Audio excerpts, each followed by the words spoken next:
Hello everyone, कैसे हैं आप सभी। तो आपके लिए एक नई वीडियो में हम हाजिर हैं, आपकी नई वीडियो लेकर के, जो कि आपकी UP triple S C G S से रिलेटेड होने वाली है। यूपी ट्रिपल एस सी का कोई भी एग्ज़ाम हो, चाहे एक्सरे टेक्नीशियन का हो या कोई भी वैकेंसी हो, जूनियर असिस्टेंट हो, क्लर्क वाली वैकेंसी हो, सब पर ये काम करने वाली है वीडियो।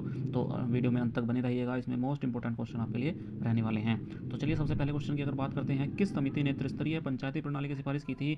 तो ऑप्शन ए हो जाएगा बलवंत राय मेहता समिति, ऑप्शन बी हो जाएगा अशोक मेहता समिति, ऑप्शन सी हो जाएगा राज समिति। तो इसका जो सही आंसर होने वाला है, इसका सही आंसर होने वाला है ऑप्शन ए, बलवंत राय मेहता समिति।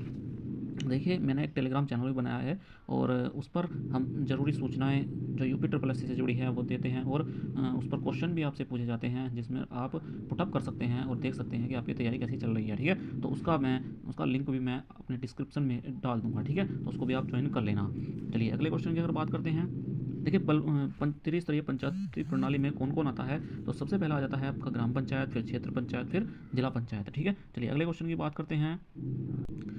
तो क्वेश्चन है, उत्तर प्रदेश में लोकायुक्त का पद सृजित किया गया।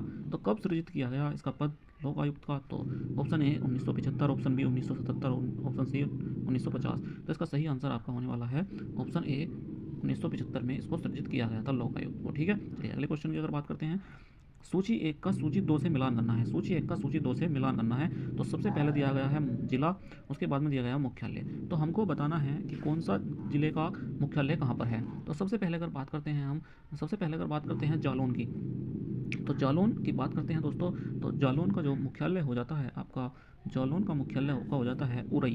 तो इसका जो ऑप्शन है पहले का हो जाता है उरई। ठीक है, चलिए कानपुर देहात की अगर बात कर लेते हैं। तो कानपुर देहात की अगर बात कर लेते हैं दोस्तों, तो कानपुर ए का हो जाएगा अकबरपुर, इसका जिला हो जाता है। ठीक है, अगले बात करते हैं संत रविदास नगर। तो संत रविदास नगर की अगर बात करते हैं तो इसका हो जाएगा आपका भदोही। ठीक है, तो इसका हो जाएगा आपका भदोही, भदोही हो जाएगा। फिर अगर कुशीनगर की बात करते हैं, तो कुशीनगर का हो जाता है आपका पडरौना, कुशीनगर का हो जाता है आपका पडरौना। तो ये आपके सही होने वाले हैं। और इसमें ही एक मोस्ट इंपॉर्टेंट बात मैं आपको बताना चाहता हूँ कि लगभग 75 डिस्ट्रिक्ट्स हैं हमारे उत्तर प्रदेश में। आपको सभी के मुख्यालय याद होने चाहिए, लेकिन कुछ ज़िले ऐसे हैं उत्तर प्रदेश में जिनके मुख्यालय अलग हैं। ठीक है, तो लगभग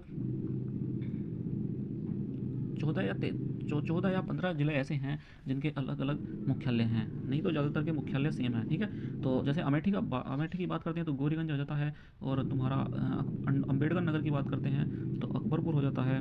ठीक है, संभल की बात करते हैं तो पवासा हो जाता है, सोनभद्र की बात करते हैं तो रॉबर्ट्सगंज हो जाता है। तो ये आपको याद रखना है। ठीक है, चलिए अगले क्वेश्चन की बात करते हैं। अगला क्वेश्चन आपको कह रहा है कि राज्य के पंचायती राज संस्थाओं में महिलाओं के लिए आरक्षण कितना है। तो पंचायती राज संस्थाओं में महिलाओं के लिए आरक्षण की बात कर रहा है। सबसे पहला ऑप्शन हो जाता है महिलाओं के आबादी के अनुपात में। ऑप्शन बी हो जाता है कुल स्थान का, कल नहीं है, कुल स्थान का 1/3 हो जाता है, और कुल स्थान का 1/4 हो जाता है। तो इसका सही आंसर हो जाता है आपका 33%। 33% का मतलब है 1/3। ठीक है, चलिए अगले क्वेश्चन की बात करते हैं। पंचायत चुनाव लड़ने के लिए एक व्यक्ति की न्यूनतम आयु होनी चाहिए। तो अगर बात की जाए, अगर आपसे कहे कि विधानसभा सदस्य बनने के लिए, तो विधानसभा के लिए आपके चाहिए 25। और अगर आपसे कहे कि ग्राम पंचायत का जो प्रधान होता है, प्रधान का चुनाव लड़ने के लिए आपको कितनी चाहिए, तो ऑप्शन ए हो जाता है आपका 18, ऑप्शन बी हो जाता है आपका 21, ऑप्शन सी हो जाता है आपका 25। तो इसका सही आंसर होने वाला है ऑप्शन बी, 21 इसका सही आंसर होने वाला है। चलिए अगले क्वेश्चन की बात करते हैं। अब तक उत्तर प्रदेश में कितनी महिलाएं मुख्यमंत्री रही हैं। तो महिला मुख्यमंत्री की अगर बात की जाए, तो सबसे पहले आपको पता ही है कि सरोजनी नायडू जी आपकी मुख्यमंत्री थी। ठीक है, उसके बाद में आपकी बनी है मायावती।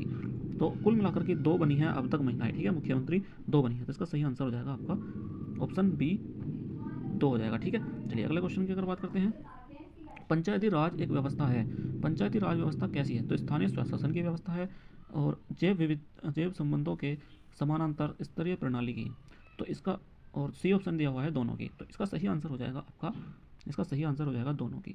तो चलिए अगले क्वेश्चन की अगर बात करते हैं। तो देखिए, यही क्वेश्चन थे आज आपके लिए, और आई होप आपको क्वेश्चन अच्छे लगे होंगे, और लगा होगा कि एग्ज़ाम में ऐसे क्वेश्चन एग्जामिनर बना सकता है पंचायती राज व्यवस्था से और राजनीतिक एवं प्रशासनिक ढांचा यूपी से। ठीक है, तो आज के लिए सिर्फ इतना ही। मिलते हैं कल नेक्स्ट वीडियो में, तब तक के लिए नमस्कार।